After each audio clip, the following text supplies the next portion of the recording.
Fala galera, aqui é o professor Joadson em mais uma aulinha para vocês, né? O nosso projeto do Governo do Estado do Maranhão, através da Secretaria de Educação, Estadual de Educação, nosso preparatório EMA, Plataforma Gonçalves Dias, professor da Plataforma Gonçalves Dias aqui com vocês em mais uma aula. Nós já temos alguns vídeos aí, tá? Veja, você do terceirão tem que assistir todos esses vídeos. Gosta de maratonar a série? Então maratona essa aí, tá? Só aulas excelentes aí para você que vai fazer o vestibular no final do ano. Então, novembro, né? No início de novembro nós temos um exame para vocês fazerem.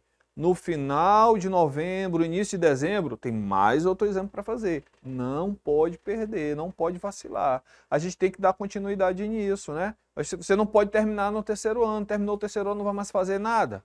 Que isso, temos que continuar o estudo, tá? Você vai escolher o curso que você quer fazer, o curso que você tem mais aptidão. Pode ser da área de humanas, pode ser da área de exatas, tá? Pode ser da área de gestão, as engenharias, certo? Pode ser história, biologia, tá bom? Então a gente tem que se preparar direitinho, tá? Então nós temos mais algumas questões aí para a gente fazer uns comentários, beleza? Então vamos para a tela aí, ó. Questão bem recente aí, ó. Enem 2023, ó. Uma concessionária é responsável por um trecho de 480 quilômetros de uma rodovia. Trechão de 480 quilômetros, né? Nesse trecho foram construídas 10 praças de pedágio, onde funcionários recebem os pagamentos nas cabines de cobrança. Também existe o serviço automático, em que os veículos providos de dispositivo passam por uma cancela, que se abre automaticamente, evitando filas e diminuindo o tempo de viagem. Então, nós temos dois tipos aí de cobranças. Tem a cobrança na praça, que uma pessoa está lá, quando o carro vai passando, paga para poder passar o pedágio. E tem a cobrança automática, né? Que o carro ele tem um dispositivo, e aí quando ele chega perto da cancela, essa cancela ela se abre e ele passa direto, tá bom? Vamos lá, o que ele... Até aí a gente entendeu, né? Vamos ver o que segue mais. Segundo a concessionária, o tempo médio para efetuar a passagem em uma cabine é de 3 minutos. Então a cada cabine fica em média lá uns 3 minutinhos parado. E as velocidades máximas permitidas na rodovia são 100 km por hora para veículos leves e 80 km por hora para veículos de grande porte, beleza? Considere um carro e um caminhão viajando ambos com velocidades constantes, iguais às máximas permitidas, ou seja, o carro vai estar a 100 km por hora e o caminhão vai estar a 80 km por hora. E que somente o caminhão tem o serviço automático de cobrança, é o veículo que vai passar direto, é o caminhão. Comparado ao caminhão, quantos minutos a menos o carro leva para percorrer toda a rodovia? Então, beleza. O que a gente precisa saber aí, gente? Ele quer saber qual é a diferença de tempo de percurso, né? O tempo que eles vão gastar para percorrer o carro e o caminhão, né? Quem vai gastar mais tempo? Eu acho que o caminhão gasta mais tempo, já ficou claro, né? Ó, comparado ao caminhão, quantos minutos a menos o carro vai gastar? Então a gente vai fazer o seguinte, vamos calcular o tempo que o caminhão gasta para percorrer tudo. Depois vamos calcular o tempo que o carro gasta para percorrer tudo. Aí a gente faz essa diferença, tá bom? Então vamos lá, a diferença vai ser um desses valores aí. Legal. Então o que eu tenho aí para a nossa questão 14? Galera, ó, o espaço que ambos irão percorrer 480 quilômetros. 480 quilômetros. Essa distância vale para os dois, tá? Aí tem, ó, a velocidade do carro leve, que eu vou chamar de VL, tá? L de leve. A velocidade dele, do leve, é de 100 km por hora. Não, eu vou chamar de automóvel. VA, velocidade do automóvel, é de 100 km por hora. Aí eu tenho a velocidade do caminhão, que eu vou chamar de VC, é de 80 km por hora. 100 km por hora. E a velocidade do caminhão, galera, é de 80 km por hora. Legal. Bom, a fórmula de velocidade a gente conhece, né? Ó, vou colocar aqui de lado para dar mais espaço para a gente aqui, ó. Velocidade média, né? É o espaço percorrido dividido pelo tempo. Aí, ó, se nós fizermos meios pelos extremos, eu tenho que o tempo vai ser igual ao espaço percorrido dividido pela velocidade média. Eu costumo brincar assim, galera, ó. Só trocar de lugar, ó. Bota o tempo para cima e a velocidade média para baixo. Isso matematicamente está correto, tá? Seria o mesmo que produto dos meios igual ao produto dos extremos, tá bom? Que o professor fala para vocês sempre. Então a gente vai usar essa expressão aqui, ó, para a gente poder calcular o tempo. Tempo que cada um gasta. Então vamos nós, ó. Vamos ver logo que vai gastar mais tempo, que supondo aqui pelo texto, o caminhão gasta mais tempo, né? Então vou aqui, ó. O tempo, o intervalo de tempo que o caminhão vai gastar vai ser o espaço percorrido pelo caminhão, que é o mesmo para os dois, dividido pela velocidade do caminhão. Tá? Então, olha só. O tempo que o caminhão vai gastar, o espaço percorrido, 480. Dividido pela velocidade do caminhão, que é 80. Certo? Então, 48 dividido por 8 dá 6. O caminhão gasta 6 horas nesse trajeto. Tá? Legal. Agora eu vou fazer a mesma coisa para o automóvel. O tempo que o automóvel vai gastar nesse percurso, de novo, ó, é o espaço percorrido dividido pela velocidade, agora a velocidade do automóvel. O espaço percorrido é o da rodovia toda, né, gente? Ó, 480 quilômetros. Agora, a velocidade do automóvel, que é um pouquinho maior, é 100 km por hora. Então, vai ser 480 dividido por 100. Tá? Isso aqui, ó, 400, aí eu posso cancelar esse zero com esse zero, fica 48 dividido por 10. 4,8 hora. Pronto. Então, o carro, ele gasta 4,8 horas para poder fazer o trecho todo.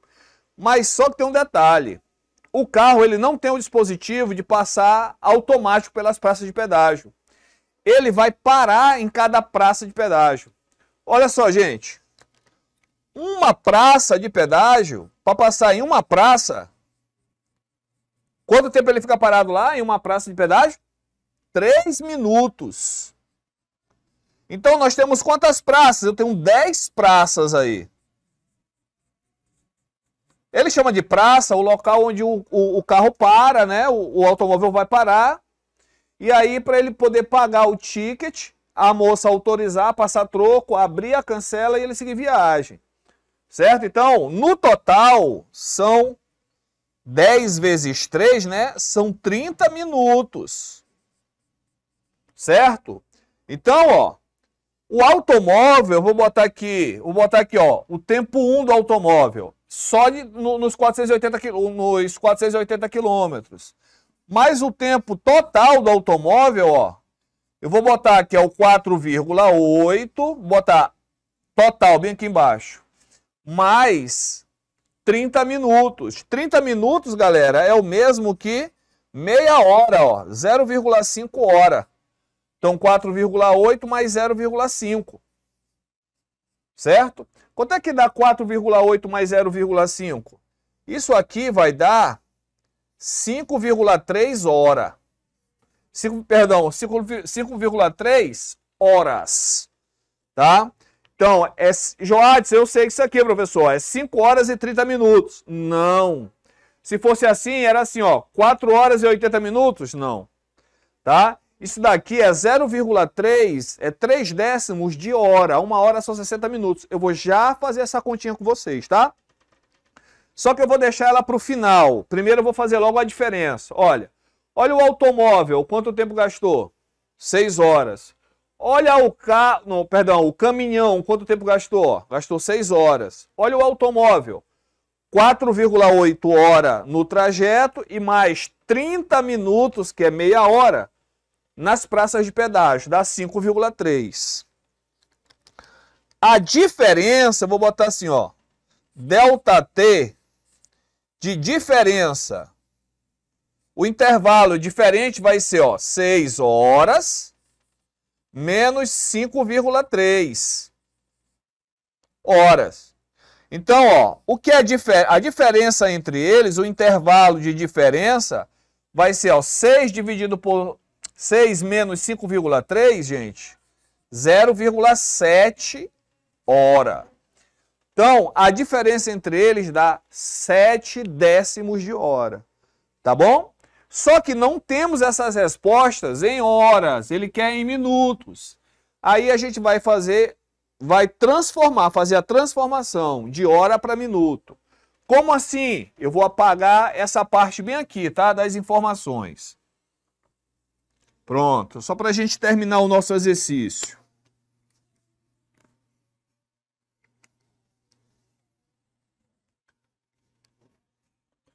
Vamos fazer a nossa segunda parte aqui, ó. Vou só transformar isso aqui para minutos. É a regra de 3, ó. Se 1 hora equivale a 60 minutos, 1 hora equivale a 60 minutos. 0,7 hora equivale a quanto? Tá? Lembrem, ó, quanto de minuto ou quantos minutos? Na regra de 3, eu vejo que vocês confundem muito. É hora embaixo de hora, minuto embaixo de minuto. Toda vez que você for fazer uma regra de 3, a unidade de medida aqui em cima tem que ser igual à unidade de medida aqui embaixo, dos dois lados. E aí a gente faz o que ele chama de meios pelos extremos, ó. Esse vezes esse é igual a esse vezes esse. Tá?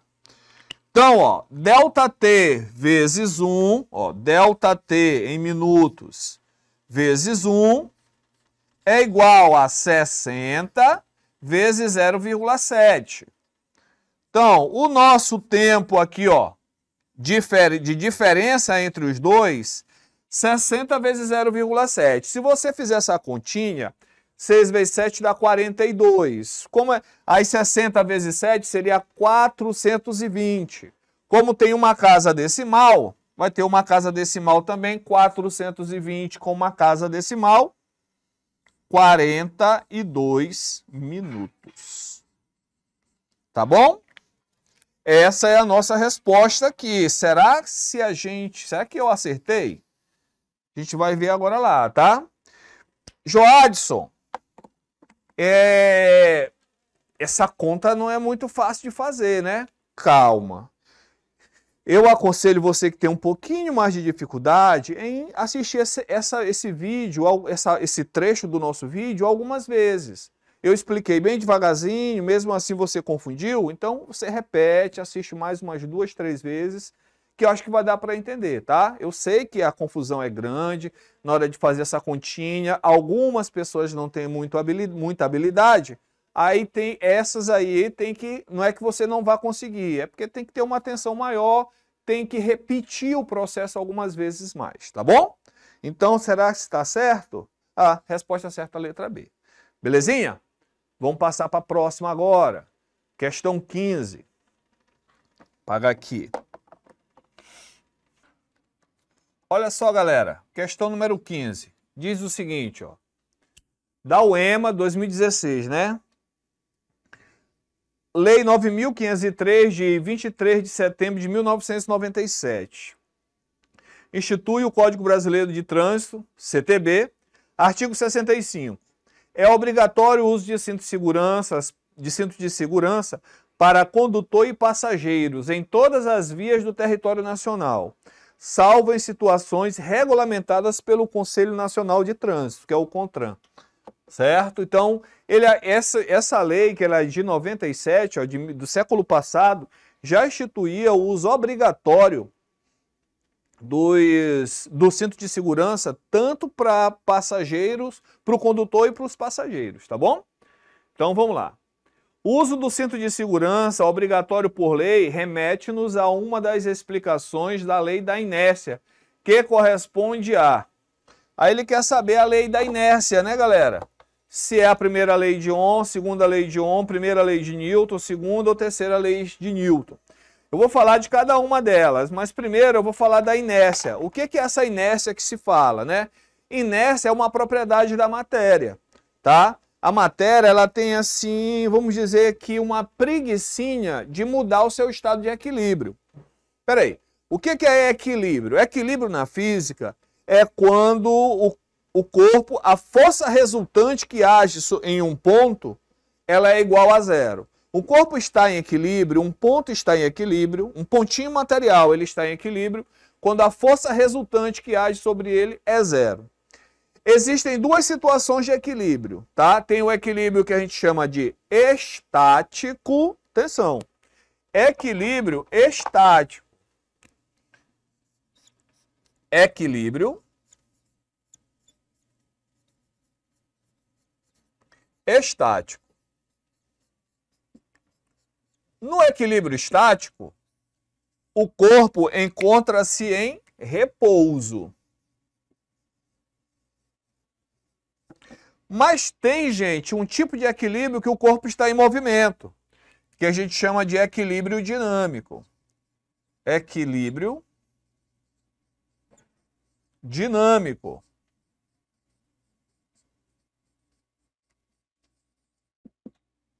O equilíbrio dinâmico é uma situação de equilíbrio em que o corpo está se movendo.